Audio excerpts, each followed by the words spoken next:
In today's video, I'm going to teach you how to work and collaborate in ClickUp. We'll walk through how to share a list with others in your workspace, adjust their permissions, and grab a link you can send to teammates so they can jump in and start collaborating right away. First, open ClickUp and navigate to the list you want to collaborate on.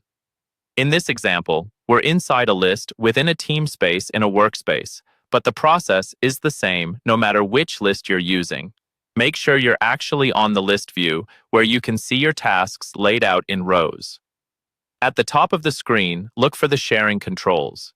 This is usually represented by an icon or label that indicates sharing or permissions. Click on that highlighted sharing area to open the sharing and permissions panel. This is where you'll control who has access to the list and what they can do with it. In the panel that appears, select the option for Sharing and Permissions. This opens a more detailed view that shows who currently has access to the list.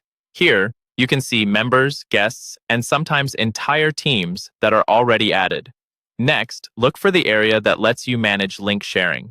Click on the highlighted toggle or button that enables sharing via a link. When you turn this on, ClickUp will create a unique link that you can send to others so they can access this list without having to manually add each person one by one. Once link sharing is enabled, click on Copy Link. This copies the list's shareable link to your clipboard. You can now paste this link into an email, a chat message, or your team's communication tool. This is a quick way to get everyone into the same place and reduce back and forth about where tasks live. Before you send the link, it's important to choose the right permission level. In the sharing settings, click on Full Edit.